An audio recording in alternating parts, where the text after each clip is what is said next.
Hi friends, welcome to Ignited Minds. Today we are going to do a lesson from your Moments book, class 9. The name of the lesson is The Lost Child and it is written by Mulk Raj Anand. From the title of the lesson, we can understand कि ये एक छोटे से बच्चे की कहानी है। वो अपने पेरेंट्स के साथ फेयर में जाता है एंड वहाँ पे वो खो जाता है। So let's start the lesson. It was spring time and writer कहते हैं कि विंटर सीजन खत्म हो गया था एंड जो लोग भी अब तक ठंड के मारे घरों में बंद थे वे लोग अपने घरों की नैरो लेन्स एंड एलेज में से बाहर निकलकर आ गए हैं and they are enjoying this spring season gaily यानी हैप्पीली। सो लोग मेले में जाने के लिए काफी एक्साइटेड थे। कोई चलकर जा रहे थे, कोई हॉर्स पे राइड कर रहे थे, कोई बैम्बू एंड बुलक कार्ट में बैठकर मेले में जा रहे थे। सो एक छोटा बच्चा बहुत ज्यादा खुश था। नेचुरली मेला देखने जाना है तो बच्चे तो बहुत ज्यादा खुश होते ही हैं। ब्रीमिंग यानी ऊपर तक भरा हुआ। So this little boy was brimming with life and laughter.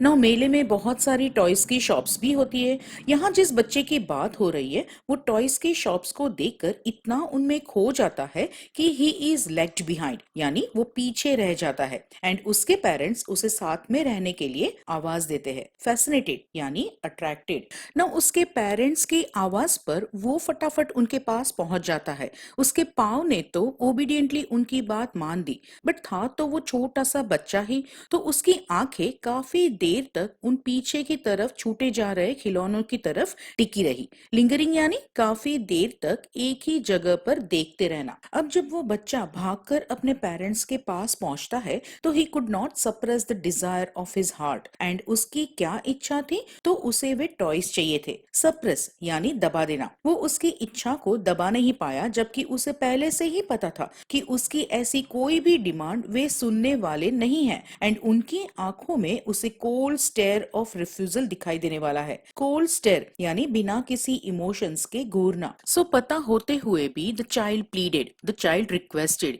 कि मुझे वो खिलौना चाहिए एंड उसके फादर ने उसके सामने गुस्से से देखा। रेड आइड यानी गुस्से से आंखें लाल होना एंड टायरेंट्स वे यानी एक बहुत ज्यादा क्रूअल रूलर को हम टायरेंट कहते हैं। सो उसके फादर ने उसकी तरफ बहुत ही क्रूअली देखा एंड उसकी मदर उसका एक्साइटमेंट कहीं चला ना जाए सो उसे वो डिस्ट्रैक्ट करने की कोशिश करती है। उसकी मदर उसका ध्यान उन खिलौनों पर से हटाने के इरादे से कहती है कि आओ मेरा हाथ पकड़ो, देखो तुम्हारे सामने क्या है। सो उसकी मदर उसे एक मस्टर्ड फील्ड दिखाती है। पेल यानी डल, मस्टर्ड फील्ड यानी सरसों का खेत जो हल्के गोल्डन कलर में पूरा फैला हुआ था। नाउ इन मस्टर्ड फील्ड में there was a group of dragonflies and ये ड्रैगन फ्लाइज बहुत ही ज्यादा गॉडी कलर में थे। इनके विंग्स पर्पल कलर के थे एंड ये ड्रैगन फ्लाइज वहां पर उड़ने वाली ब्लैक बीज या बटरफ्लाइज का पीछा कर रहे थे and they were all in search of the sweetness of the flower. Now mustard flower की स्वीट स्मेल एंड कलर की वजह से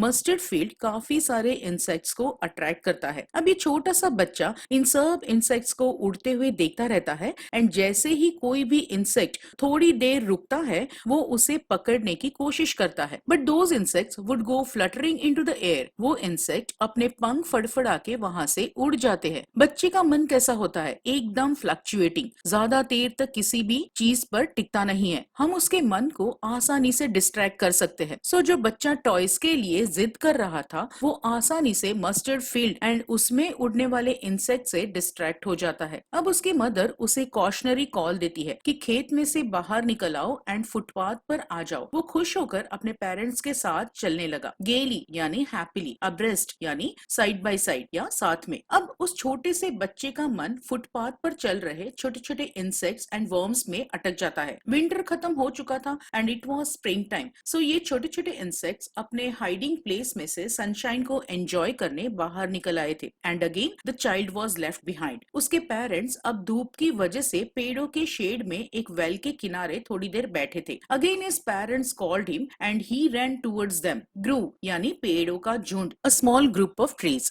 अब जैसे ही वो बच्चा ग्रूव के अंदर एंटर हुआ उसके ऊपर फूलों की बरसात होने लगी एंड वो अपने पेरेंट्स के पास जाना भूलकर he started gathering the raining petals. तभी अचानक उसे डव्स की आवाज सुनाई दी एंड उसने जो पेटल्स इकट्ठे किए थे उसे वो भूल गया एंड वे उसके हाथ से गिर गए। वो भागता हुआ अपने पेरेंट्स के पास जाकर उन्हें डव्स बताने लगता है। व्हाइट कलर के पीजन्स को डव कहते हैं and cooing is the sound produced by doves. So here again we can see the wavering mind of a child. वो जैसे ही कोई नई चीज देखता है पुरानी चीजों को भूल जाता है। अब ये बच्चा अपनी ही मस्ती में बनियन ट्री के आसपास घूमने लगता है। उसके पेरेंट्स ने उसे वापस बुलाया एंड गोदी में उठाकर फुटपाथ पे से चलते हुए मस्टर्ड फील्ड्स को क्रॉस करते हुए वे फेयर में चले गए। केपर्स यानी किसी भी चीज के आसपास मस्ती में घूमना। तो जैसे ही ये लोग गांव के पास पहुंचे तो इन्होंने देखा कि वहां बहुत सारी भीड़ थी एंड ये सब लोग मेले की तरफ जा रहे थे। व्हर्लपूल में कैसे पानी गोल गोल घूमता है उसी तरह से फेयर में भी इतनी ज्यादा भीड़ थी कि लोग गोल गोल घूम रहे थे एंड ऐसा लग रहा था जैसे लोगों का व्हर्लपूल बना हुआ है, फुल ऑफ थ्रॉन्ग्स यानी ह्यूज क्राउड्स, कन्वर्जिंग यानी गैदरिंग। जैसे ही वे लोग फेयर में एंटर होते हैं वो बच्चा टोटली कंफ्यूज्ड हो जाता है। वो अंदर जाने से डरता भी है एंड एक्साइटेड भी है। रिपेल यानी पीछे हटना एंड फैसिनेटेड यानी एक्साइटेड। नाउ मेले के एंट्रेंस में ही एक मिठाई वाले ने अपनी मिठाई की दुकान लगाई थी। वो जोर जोर से वो सभी मिठाई के नाम ले लेकर लोगों को ललचा रहा था एंड उसके काउंटर के पास पूरी भीड़ लगी हुई थी। नाउ यहाँ at the foot of an architecture of many coloured sweets लिखा है। जिस तरह से बिल्डिंग अलग अलग ऊंचाई पर एंड लेवल पर बनी होती है उसी तरह से उस मिठाई वाले ने अपनी मिठाइयाँ अलग अलग हाइट एंड लेवल पर लगाई थी एंड ये मिठाइयाँ सिल्वर एंड गोल्ड कलर से डेकोरेटेड थी। बच्चे की तो फेवरेट मिठाई थी बर्फी एंड उसे देखकर उसे तो मुंह में पानी आ गया एंड ही स्लोली मर्मर्ड कि मुझे वो बर्फी चाहिए। मर्मर यानी बहुत ही धीमी आवाज में बोलना। काफी बार तुम्हें भी तुम्हारी टीचर क्लास में कहती होगी कि स्टॉप दैट मर्मरिंग। सो बच्चे का आधा मन कह रहा था कि ये जो उसकी रिक्वेस्ट है, ये जो उसकी प्ली है, उस पर कोई ध्यान नहीं दिया जाएगा एंड उसके पेरेंट्स उसे कहेंगे कि तुम बहुत लालची हो। And so without waiting for an answer he moved on. He did यानी पेड अटेंशन टू। अब मिठाई वाले के बाद एक फ्लावर सेलर गुलमोहर की मालाएं बेच रहा था एंड वो जोर जोर से चिल्लाकर लोगों को अट्रैक्ट करने की कोशिश कर रहा था। अब वो बच्चा उन फूलों के ढेर के पास पहुंच गया एंड ही अगेन मर्मर्ड कि I want that garland. But उसे पता था कि दे वुड रिफ्यूज। उसके पेरेंट्स उसको वो फ्लावर्स खरीद कर नहीं देंगे एंड कहेंगे कि ये फ्लावर्स बहुत ही घटिया एंड सस्ते हैं। And so without waiting for an answer he moved on. अब आगे एक बैलून वाला बहुत सारे डिफरेंट कलर्स के बैलून लेकर खड़ा था। अब बैलून्स देखकर किस बच्चे का मन नहीं ललचाएगा। सो ये बच्चा भी रेनबो की तरह डिफरेंट कलर्स के बैलून्स को देखकर बहुत ही एक्साइटेड हो जाता है and he was filled with an overwhelming desire to possess them. Overwhelming यानी बहुत ही ज्यादा इच्छा होना। But this time also he well knew कि उसके पेरेंट्स उसे खरीद कर नहीं देंगे एंड कहेंगे कि तुम अब बड़े हो गए हो ऐसे खिलौनों के लिए, बैलून से तो छोटे बच्चे खेलते हैं। And so again without waiting for an answer he moved on. अब मेले में आगे एक स्नेक चार्मर बैठा था एंड स्नेक अपने बास्केट में कॉइल करके बैठा हुआ था।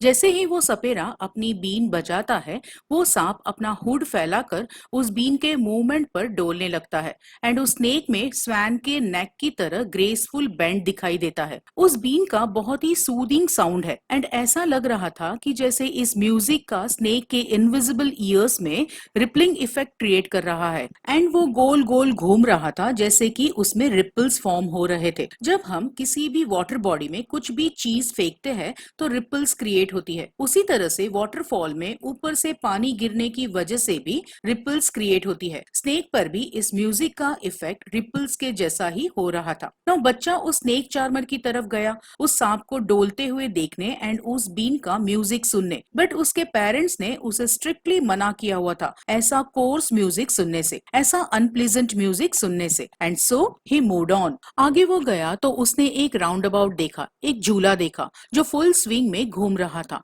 एंड उस झूले में काफी सारे लोग बैठे थे। वे लोग बहुत ही चिल्ला रहे थे, हंस रहे थे एंड बहुत ही ज्यादा एंजॉय कर रहे थे। अगेन बच्चे का मन ललचाया एंड वो उन लोगों को एंजॉय करते हुए इंटेंटली देख रहा था, बड़े ध्यान से देख रहा था। अभी तक तो the boy was just murmuring his desire, but इस बार उसने अपनी सारी हिम्मत इकट्ठा की and made a bold request कि मुझे उस झूले में बैठना है। बट जब सामने से कोई रिप्लाई नहीं आया तो ही turn back to look at his parents. वे लोग वहां नहीं थे। उसने आगे पीछे आजू बाजू सब जगह देखा बट उसके पेरेंट्स उसे कहीं भी दिखाई नहीं दिए, विच मीन्स कि द बॉय वॉज लॉस्ट। एकदम ही वो जोर से रोने लगा एंड झटका दे के भागने लगा। वो बहुत ज्यादा डर गया था एंड उन्हें ढूंढ रहा था। आंखों में से पानी बहने लगा, चेहरा गर्म हो गया था। He was fierce. वो बहुत ही ज्यादा डर गया गया था and he was sad also. Now डर के मारे ये बच्चा सब जगह भाग रहा था, उसे सब डायरेक्शंस एक जैसी दिख रही थी and he was panic stricken, so he ran hither and thither in all directions. उसे पता ही नहीं चल रहा था कि उसके पेरेंट्स किस डायरेक्शन में गए होंगे एंड घबरा कर he wailed loudly for his parents. Wailed यानी जोर जोर से रोना। इस घबराहट एंड भागा दौड़ी में इस बच्चे की येलो टर्बन, इसकी येलो कलर की पगड़ी भी खुलकर गिर गई थी एंड उसके कपड़े भी मडी हो गए थे। पहले तो उसे कुछ भी समझ नहीं आ रहा था एंड डरा हुआ भी था, सो वो इधर उधर भागता है, बट बाद में उसे लगता है कि अब कुछ नहीं हो सकता।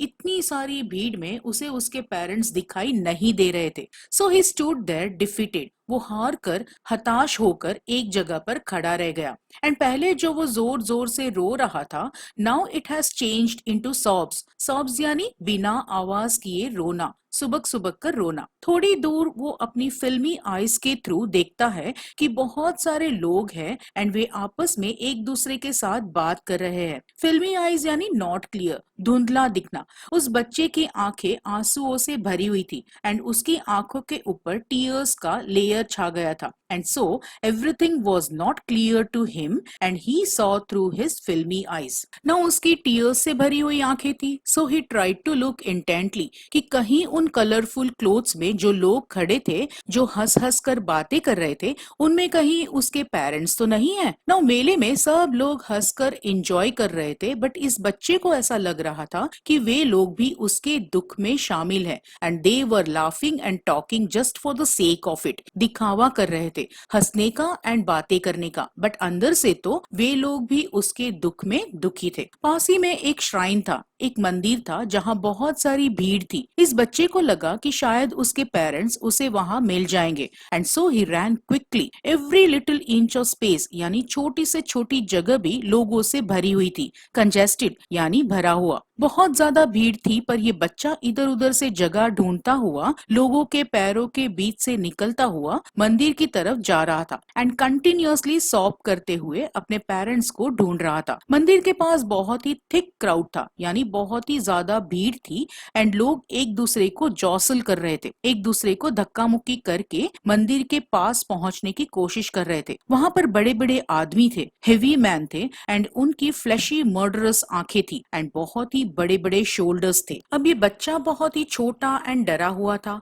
तो उसे सब बड़े बड़े एंड डरावने लग रहे थे। अब तक तो वो अपने पेरेंट्स के प्रोटेक्टेड एरिया में था, बट जैसे ही वो अकेला पड़ जाता है उसे सब कुछ डरावना लग रहा था। अब ये बच्चा बेचारा बहुत मेहनत कर रहा था लोगों के पांव के बीच से निकलकर अपना रास्ता बनाने का, बट लोगों का तो ध्यान ही नहीं था इस छोटे से बच्चे पर, क्योंकि वे सब तो अपनी मस्ती में मेला एंजॉय कर रहे थे। सो लोगों की भीड़ में ये बच्चा इधर उधर उनके पैरों से टकराने लगा। वो किसी के पैर के नीचे आ ही जाता अगर उसने जोर से अपने पेरेंट्स को आवाज ना दी होती। उसकी ये हाई पिच्ड आवाज क्राउड में चल रहे एक आदमी ने सुनी एंड उसने बड़ी मुश्किल से नीचे झुककर उस बच्चे को अपनी गोद में उठा लिया। ट्रैम्पल्ड यानी क्रश्ड, सर्जिंग यानी पावरफुल। अब जब उस आदमी ने देखा कि ये बच्चा गुम हो गया है, बहुत डरा हुआ है एंड रो रहा है, तो he steered clear of the mass, यानी वो उसे भीड़ में से बाहर लेकर आया एंड उसे पूछने लगा कि तुम यहाँ कैसे आए बेटा, तुम किसके बच्चे हो। बट बच्चा तो अब जोर जोर से रोने लगा एंड बोला,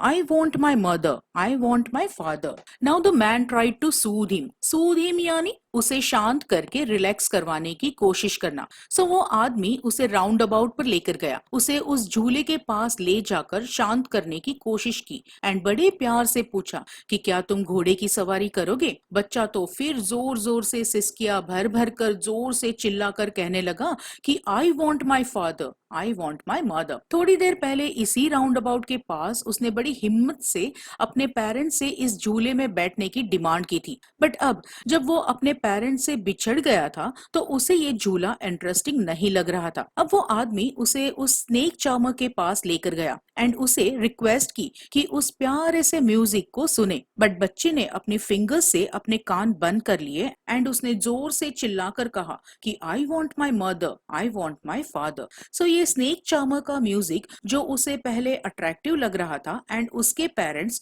उसे ऐसे कोर्स म्यूजिक को सुनने नहीं देते, बट अब जब उसे ये रिपलिंग इफेक्ट क्रिएट करने वाला म्यूजिक सुनने का मौका मिल रहा था तो उसे वो सुनना ही नहीं था। अब वो आदमी उसे बैलून्स के पास लेकर गया, ऐसा सोचकर कि बैलून के ब्राइट कलर्स को देखकर उस बच्चे का ध्यान अपने पेरेंट्स से हट जाएगा, डिस्ट्रैक्ट हो जाएगा एंड थोड़ी देर के लिए वो शांत हो जाएगा। सो अगेन उसने बड़े प्यार से पूछा, would you like a rainbow coloured balloon? But बच्चे ने उड़ते हुए बैलून की ओर से अपनी आंखें फेर ली एंड वापस सॉब करते हुए बोला, I want my mother, I want my father. थोड़ी देर पहले वो इन रेनबो कलर्ड अट्रैक्टिव बलून्स की डिमांड कर रहा था, बट अब उसे वो भी नहीं चाहिए थे। उस आदमी ने फिर भी बच्चे को खुश करने की कोशिश करते हुए गेट के पास लेकर गया। बोर हिम यानी उठाना, कैरी करना। सो गेट के पास फूल वाला बैठा था। अगेन उस आदमी ने उसे बड़े प्यार से कहा कि क्या तुम उन ब्यूटीफुल फ्लावर्स की खुशबू लेना चाहोगे? क्या तुम अपने गले में डालने के लिए गार्लैंड लेना चाहोगे? बच्चे ने अपनी नाक उस फूल की टोकरी से दूर कर दी एंड वापस सॉब करते हुए कहने लगा, आई want my mother, I want my father. Reiterated यानी रिपीटेड। अब वे लोग आगे जाते हैं तो मिठाई की शॉप आती है। ह्यूमर यानी खुश करना, डिस्कॉन्सोलेट यानी दुखी एंड यहाँ charge is used for the small boy. So उस उदास बच्चे को मिठाई देकर खुश करने की सोचता हुआ वह आदमी उसे मिठाई की दुकान पर ले गया। अगेन उसने बड़े प्यार से पूछा, तुम कौन सी मिठाई लेना चाहोगे? बट बच्चे ने अपना मुंह मिठाई की दुकान से फेर लिया एंड वापस सिसकी लेते हुए कहा, आई want my mother, I want my father. So here the story ends. Story में the small child does not meet his parents, but the man who rescues the child seems to be very kind and loving, and he will look for his parents and hand over the child to them. The child in the lesson has lost his parents. He is in great fear and crying. Without his parents, he feels unsafe. So he loses interest in all other things and wants only his parents. The story gives us a message, and we are reminded the role of parents in the life of a child. As long as the child is with his parents, he feels quite safe and protected. He wants to have all the little things that he wants to eat or play with. But all these things lose their charm when the child finds himself all alone, lost, and without the protected shield of his parents. So with this, we have come to an end of this lesson. For more videos, like, share, and subscribe my channel, Ignited Minds.